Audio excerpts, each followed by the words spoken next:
So the San Francisco 49ers had a season to forget as they landed 20 guys on IR and just were not able to keep anybody healthy.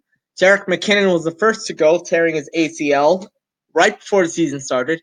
Then Jimmy Garoppolo decided to do it in week 3 against the Kansas City Chiefs. So every 49er fan that watched the 49ers last year knew that feeling of dread and knew that the season was over before it even mattered. So they fired their health coach. They brought in Wes Welker to work with the wide receivers to hopefully show them how to avoid getting hurt like he did throughout his career, because who better than someone who had many concussions to show a team how to stay healthy? They also picked up a lot of different players over the offseason. They have D Ford now on their team as they picked him up in a trade with the Kansas City Chiefs, gave away a 2020 second round pick. They also drafted Nick Bosa to upgrade that pass rush. So the pass rush will now include DeForest Buckner, D Ford, and Nick Bosa. And they also brought in a new running back, Tevin Coleman. So he's going to be a third running back added to their puzzle. And of course, let's not forget the newest linebacker that they brought in the off season. They brought in, his name is Quan Alexander, of course. So Quan Alexander, and of course Jason Verrett. If Jason Verrett can stay healthy, he can be a good second quarterback for the 49ers. That having been said, the number one question all season is going to be health. Can the 49ers stay healthy and play to their potential? Let's see.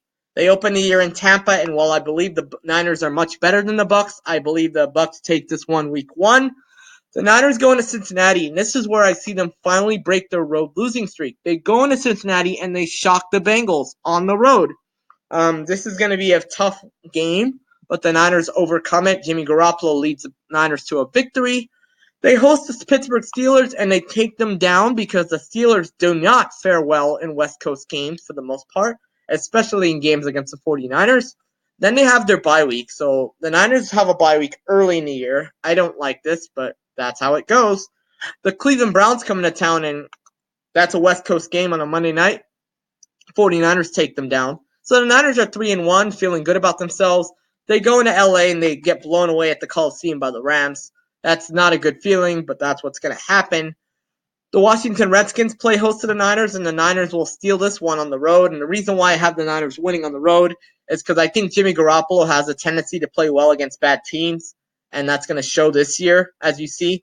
Maybe he might get the Bucs win, maybe not, but I see them winning in Landover against the Redskins. The Carolina Panthers go into Santa Clara and beat the Niners. Cam Newton's going to get the job done, edging out the Niners. 2 weeks of rest will help them get that done. Niners go into Arizona and beat the Cardinals on Thursday Night Football, avenging the sweep from last year. They have extra time to prepare for the Seahawks, and just like the backups beat the Seahawks last year, Jimmy beats the Seahawks this year. The Cardinals will fall short again to the Niners. They take down the Cardinals again. Aaron Rodgers, Jimmy Garoppolo, I think the Niners edge this out because of the better pass rush. So the Niners will be 8-3 by this point and looking really good. Everybody will be talking about them. The Niners are going to look good. Niners are going to be in the playoffs, but hold on a second. They go into Baltimore. They fall to the Ravens.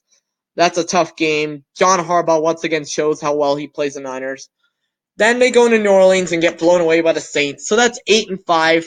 But then they get a victory over the Falcons, and that helps them tremendously. That's going to be important for the 49ers because it helps them keep their stance in the playoff race. The Rams go into Santa Clara and beat the Niners. They fall to 9-6, and they end the year with a loss to the Seahawks, yet they still make the playoffs due to better records and conference matchups. Do you agree with my picks? Do you think the Niners will make the playoffs? Do you think the Niners will miss the playoffs? Or do you think the Niners will go 4-12 this year and be terrible like last year?